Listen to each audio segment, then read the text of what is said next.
بسم اللہ الرحمن الرحیم۔ شروع اللہ کے نام سے جو بڑا مہربان اور نہایت رحم کرنے والا ہے۔ قرآن کی سردار آیت جو بندہ عصر کی نماز کے بعد 21 مرتبہ پڑھے گا، اللہ کے ولی کہتے ہیں وہ بیٹھے بٹھائے مالدار ہو جائے گا۔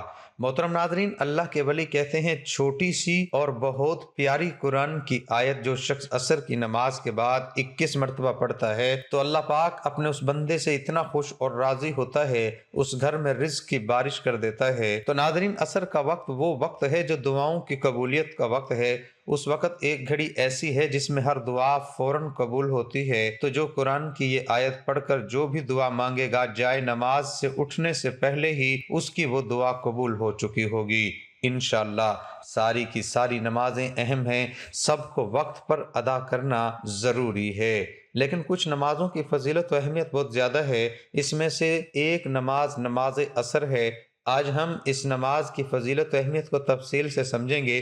شریعت اسلامیہ نے عصر کی نماز کو بیچ والی نماز کہا ہے، جس پر اللہ تعالیٰ نے مداومت کرنے کی تاکید فرمائی ہے، اور رسول اکرم صلی اللہ علیہ وسلم نے عصر کی نماز کی محافظت کرنے والے کے لیے جنت کا وعدہ فرمایا ہے۔ نیز اسے ترک کر دینے پر عمل کے برباد ہونے اور نیکیاں ضائع ہونے کی خبر دی ہے۔ اللہ تعالیٰ ہمیں عصر کی نماز کی حفاظت اور اس پر مداومت کرنے کی توفیق عطا فرمائے۔ عصر کی نماز کی کافی فضیلت ہے۔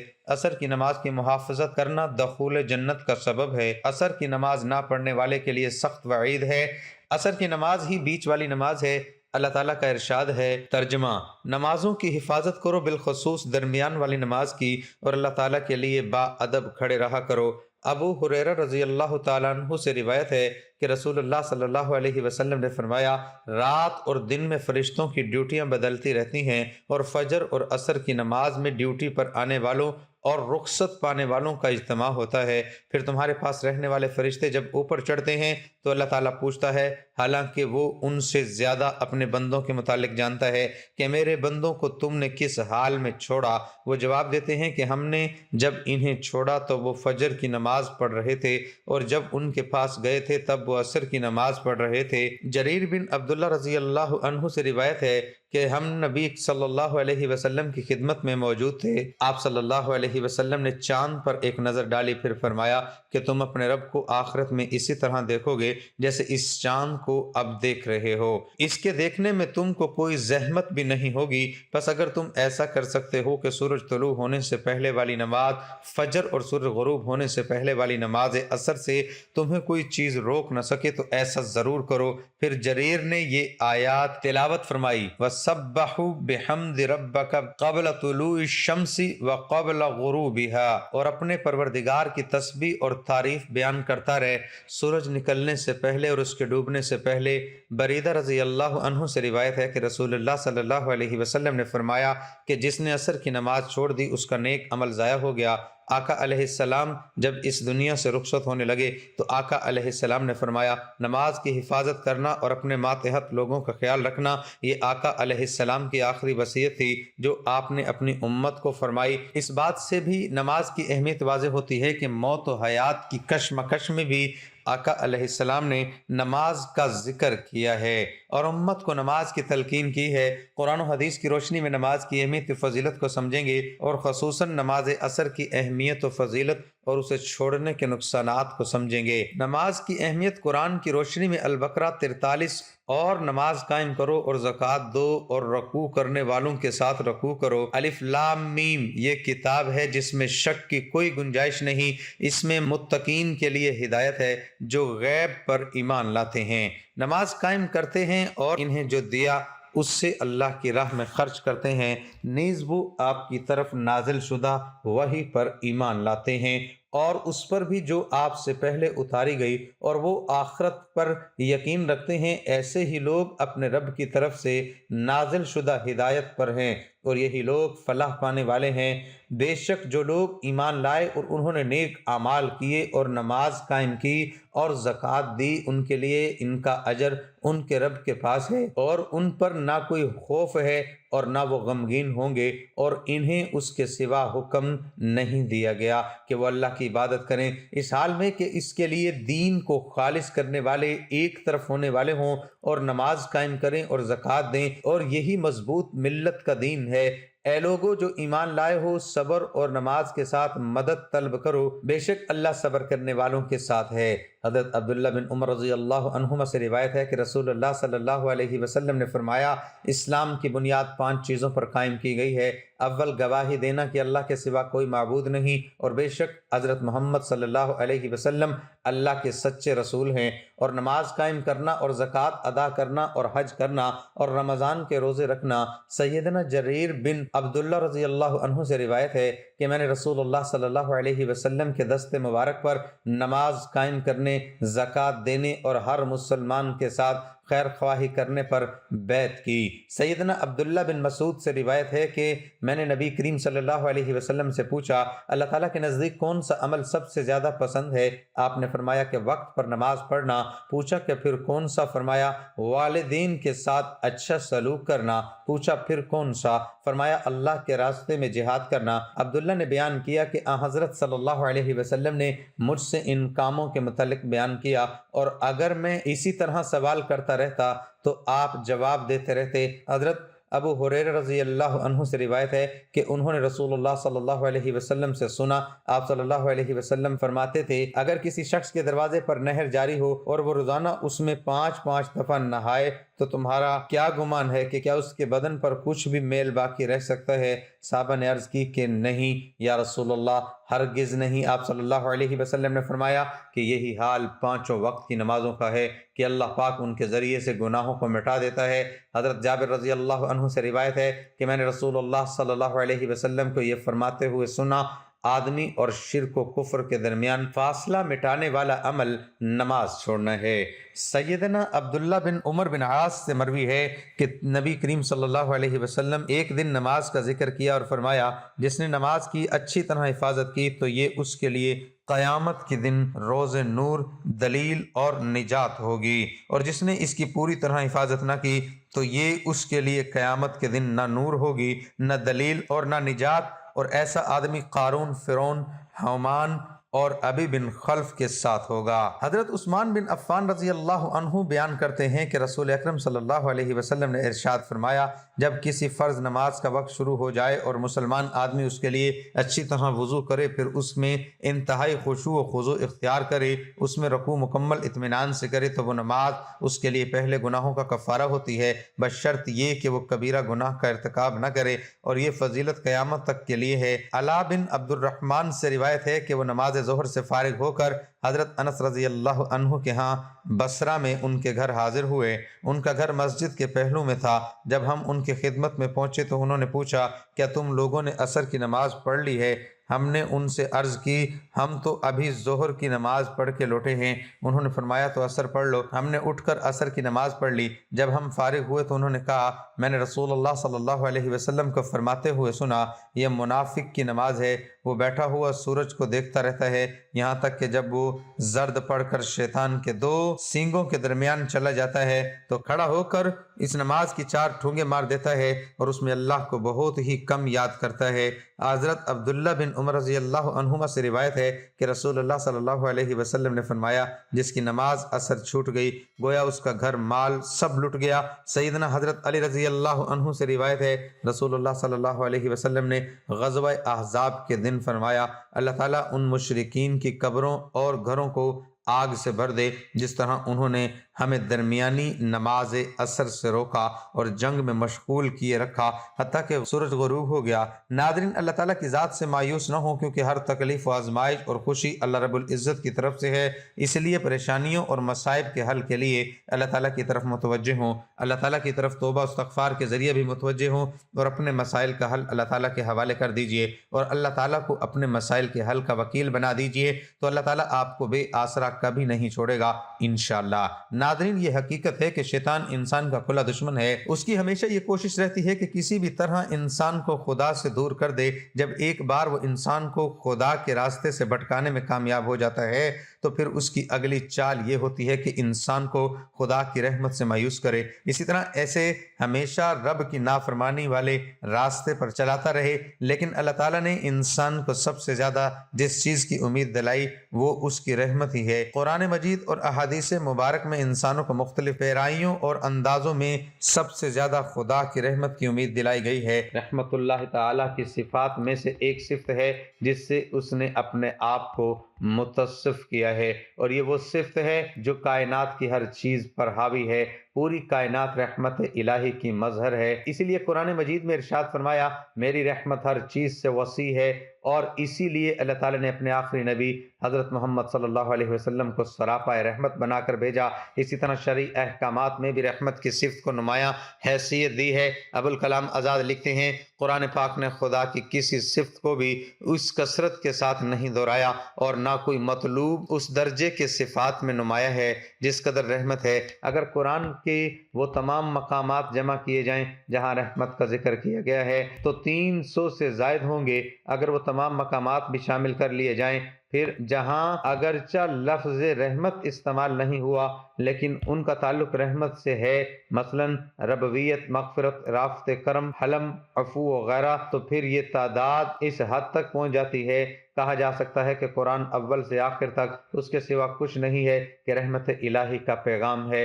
ام الکتاب، اس کی رحمت کی کوئی حد اور انتہا نہیں ہے، اس لیے کہ یہ اس خدا کی صفت ہے جس کی اپنی کوئی حد نہیں۔ ہمارے معاشرے میں ایسے افراد بھی موجود ہیں جن کا خیال ہوتا ہے کہ وہ بہت گناہ گار ہیں، وہ کیسے نماز کے لیے مسجد جائیں اور خدا کے حضور سجدہ ریز ہوں۔ یاد رہے کہ یہ شیطانی وسوسہ ہے، اور اسی طرح کے خیالات کے ذریعے شیطان ہمیں اللہ کے قریب ہونے سے روکنا چاہتا ہے، اس لیے ان خیالات کو چھوڑ کر فوراً اللہ کے حضور سجدہ کر لینا چاہیے۔ قرآن مجید میں بڑے سے بڑا گناہ گار کو، حتیٰ کہ خدا کو نہ ماننے والوں کو بھی اس کی رحمت کی امید دلا کر خدا کے قریب ہو جانے اور اس کی فرما برداری اختیار کرنے کی طرف بلایا گیا ہے۔ خدا کی طرف لوٹ آنے پر پچھلے تمام گناہ معاف کر دینے کی نوید سنائی گئی ہے۔ اللہ تعالیٰ فرماتے ہیں اے نبی صلی اللہ علیہ وسلم آپ کہہ دیجئے اے میرے وہ بندو جو اپنی جانوں پر ظلم کر بیٹھے ہو، تم اللہ کی رحمت سے مایوس نہ ہو، بے شک اللہ سارے گناہ معاف فرما دے گا اور وہ یقیناً بڑا بخشنے والا، بہت رحم فرمانے والا ہے۔ اس آیت مبارک کو قرآن مجید کی امید بھری آیت کہا گیا ہے۔ اس میں اللہ تعالیٰ نے تمام انسانوں کو، چاہے وہ مسلمان ہو یا نہ ہو، اپنا بندہ کہا ہے، اور چاہے وہ بڑے سے بڑا گناہ گار ہی کیوں نہ ہو۔ صرف ایک دو گناہ کرنے والا نہیں بلکہ گناہوں میں حد پار کرنے والے کو بھی اس آیت میں مخاطب کیا گیا ہے۔ سب کو یہ امید دلائی کہ تم اس کی رحمت سے مایوس نہ ہو، بے شک وہ تمام گناہ بخش دے گا۔ ابو ہریرہ رضی اللہ تعالیٰ عنہ ایک حدیث روایت کرتے ہیں کہ رسول اللہ صلی اللہ علیہ وسلم نے ارشاد فرمایا جب اللہ نے مخلوق کو پیدا کیا تو اپنی کتاب میں اس کے عرش کے پاس رکھی ہوئی ہے اپنے بارے میں لکھا کہ میری رحمت میرے غضب پر غالب رہے گی، یعنی اللہ تعالیٰ کو انسانوں کو سزا دے کر نہیں بلکہ انہیں معاف کر کے خوشی ہوتی ہے۔ اس لیے اللہ تعالیٰ اپنے بندوں سے کتنی محبت کرتے ہیں اور انہیں اپنی رحمت کی کتنی امید دلاتے ہیں۔ اللہ تعالیٰ سے اچھا گمان رکھنا واجب ہے۔ بندہ رب کے بارے میں جیسا گمان کرے گا اللہ تعالیٰ اسی طرح اس سے برتاؤ کرے گا۔ حدیث قدسی ہے، اللہ تعالیٰ فرماتے ہیں میں اپنے بندے کے میرے بارے میں گمان کے مطابق ہوتا ہوں۔ قرآن و حدیث میں رحمت الہی کا حقدار بننے کے لیے ہدایت دی گئی ہے۔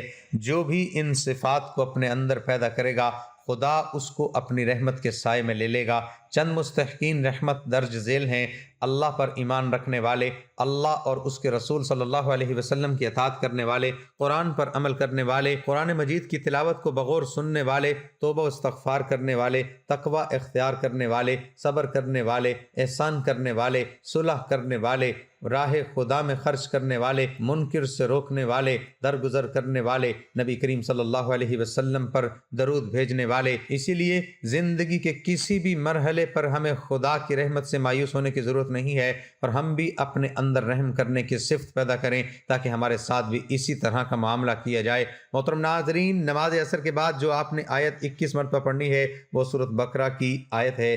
اس آیت کو آیت الکرسی بھی کہتے ہیں جس کی بہت زیادہ اہمیت اور فضیلت ہے۔ آیت الکرسی کی فضیلت کے بارے میں سب ہی جانتے ہیں۔ آیت الکرسی جو قرآن کریم کی تمام آیات سے عظیم آیت ہے اور جس کی بڑی فضیلت صحیح احادیث سے ثابت ہے، یہ اللہ تعالیٰ کی صفات جلال، اس کی عالی شان اور اس کی قدرت و عظمت پر مبنی نہایت جامع آیت ہے۔ آیت الکرسی بہت بڑی عظمت اور عفت والی آیت ہے، اور اس بلندی اور برتری کا سبب ان میں بیان کردہ باتیں ہیں۔ یہ رب العالمین کی توحید، ان کی کبریائی بڑائی، صفات پر مشتمل ہے۔ قرآن کریم ہر آیت کریمہ عالی مرتبت اور عظیم القدر ہے، لیکن ان میں سے عظیم ترین آیت آیت الکرسی ہے۔ آیات قرآنیہ میں سے یہ واحد آیت کریمہ ہے جس کو حضرت صلی اللہ علیہ وسلم نے بطور وظیفہ کثرت سے تلاوت کیا ہے، اور صحابہ کرام اور امت مسلمہ کو تلاوت کی بار بار تاکید فرمائی ہے۔ مثلاً 5 نمازوں کے بعد رات کو سوتے وقت اپنی مادی چیزوں کو جن و انس سے محفوظ رکھنے کے لیے خصوصی طور پر تلاوت کی تعلیم عطا فرمائی ہے۔ اس لیے ہر مسلمان کو چاہیے کہ وہ اس کو بطور وظیفہ اپنانے کی مقدر و بھر کوشش کرے اور اس آیت کے فیوز و برکات کو سمیٹنے کا اہتمام کرے۔ اور نبی کریم صلی اللہ علیہ وسلم کی متعدد احادیث سے ثابت ہے کہ آیت الکرسی قرآن کریم کی عظیم ترین آیت ہے، اس لیے کہ اس میں ذات باری تعالیٰ کی توحید، اس کی عظمت اور اس کی صفات کا بیان ہے۔ حضرت ابی بن کعب رضی اللہ تعالیٰ عنہ بیان کرتے ہیں کہ رسول اللہ صلی اللہ علیہ وسلم نے فرمایا آیت الکرسی قرآن کریم کی عظیم ترین آیت ہے، اور حضرت انس بن مالک رضی اللہ تعالیٰ عنہ سے روایت ہے کہ رسول اللہ صلی اللہ علیہ وسلم نے فرمایا آیت الکرسی 1/4 قرآن ہے۔ ابن کثیر رحمۃ اللہ علیہ سورۃ بقرہ کی آیت الکرسی کی تفسیر کرتے ہوئے کہتے ہیں یہ آیت الکرسی ہے جس کی فضیلت میں نبی صلی اللہ علیہ وسلم سے صحیح حدیث میں ہے کہ کتاب اللہ میں یہ آیت سب سے افضل آیت ہے۔ ابی بن کعب رضی اللہ تعالی عنہ بیان کرتے ہیں کہ نبی صلی اللہ علیہ وسلم نے ان سے سوال کیا کہ کتاب اللہ میں سب سے عظیم آیت کون سی ہے؟ تو وہ کہنے لگے اللہ اور اس کے رسول صلی اللہ علیہ وسلم کو ہی زیادہ علم ہے۔ یہ سوال کئی بار دہرایا اور پھر فرمانے لگے کہ وہ آیت الکرسی ہے۔ فرمانے لگے اے ابو المنظر، علم مبارک ہو اس ذات کی قسم جس کے ہاتھ میں میری جان ہے، اس آیت کی زبان اور ہونٹ ہوں گے، عرش کے پائے کے ہاں اللہ تعالیٰ کی پاکی بیان کر رہی ہوگی۔ ناظرین، سب سے پہلے اس آیت کو پڑھنے کے بعد جان لیں نبی صلی اللہ علیہ وسلم کے ایک صحابی لوگوں کو حدیث بیان کیا کرتے تھے، حتیٰ کہ لوگوں کی تعداد بہت زیادہ ہوگی تو وہ گھر کی چھت پر چڑھ جاتے اور یہ حدیث بیان کیا کرتے تھے کہ رسول اکرم صلی اللہ علیہ وسلم نے فرمایا قرآن مجید میں کون سی آیت سب سے زیادہ عظمت کی حامل ہے؟ تو ایک شخص کہنے لگا اللہ لا الہ الا هو الحی القیوم۔ وہ بیان کرتے ہیں نبی صلی اللہ علیہ وسلم نے اپنا ہاتھ میرے سینے پر رکھا تو چھاتی پر میں نے اس کی ٹھنڈک محسوس کی، اور نبی صلی اللہ علیہ وسلم یہ فرمانے لگے اے ابو المنظر، علم کی مبارک ہو۔ ابو ذر رضی اللہ تعالیٰ عنہ بیان کرتے ہیں کہ میں نے نبی صلی اللہ علیہ وسلم کے پاس آیا تو آپ مسجد میں تشریف فرما تھے، تو میں بھی بیٹھ گیا تو نبی صلی اللہ علیہ وسلم نے فرمایا اے ابو ذر، کیا تو نے نماز پڑھی ہے؟ نہیں، میں نے جواب دیا۔ تو نبی صلی اللہ علیہ وسلم فرمانے لگے اٹھ کر نماز پڑھو۔ میں نے اٹھ کر نماز ادا کی اور پھر بیٹھ گیا تو نبی صلی اللہ علیہ وسلم فرمانے لگے اے ابو ذر، انسانوں اور جنوں کے شر سے اپنا طلب کرو۔ وہ کہتے ہیں میں نے رسول اکرم صلی اللہ علیہ وسلم سے کہا کہ کیا انسانوں میں بھی شیطان ہوتے ہیں؟ تو نبی صلی اللہ علیہ وسلم فرمانے لگے جی ہاں۔ میں نے کہا نماز کا کہا تو نبی صلی اللہ علیہ وسلم فرمانے لگے یہ اچھا موضوع ہے، جو چاہے زیادہ کر لے اور جو چاہے کم کر لے۔ وہ کہتے ہیں میں نے کہا روزے کے بارے میں نبی کریم صلی اللہ علیہ وسلم فرمانے لگے فرض ہے، اس کا اجر دیا جائے گا اور اللہ تعالیٰ کے ہاں اور زیادہ اجر ملے گا۔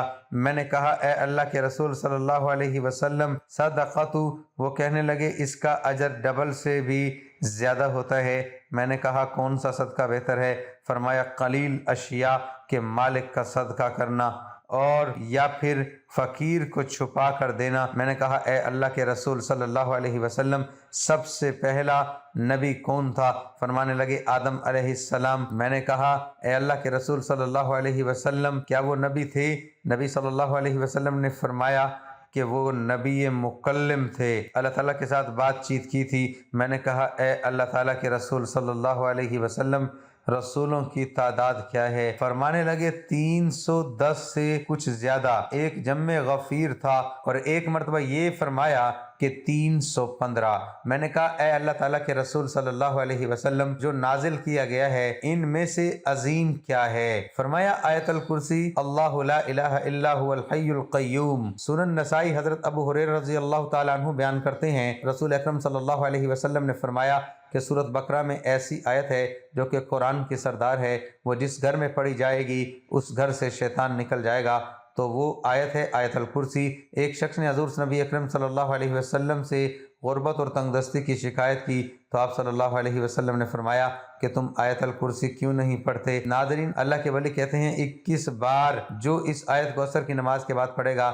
تو اللہ تعالیٰ اسے جائے نماز پر بیٹھے بیٹھے مالدار کر دے گا، کیونکہ یہ وہ آیت ہے کہ جس میں اللہ تعالیٰ کا اسم عظیم ہے، تو اس کے ذریعے جو بھی دعا مانگی جائے گی وہ فوراً قبول ہوگی۔ تو جب آپ اس بابرکت وقت میں نماز عصر کے بعد اس آیت کو 21 مرتبہ پڑھو، آخر درود پاک پڑھ کے دعا کے لیے ہاتھ اٹھائیں، انشاءاللہ آپ کی وہ دعا کبھی رد نہیں ہوگی۔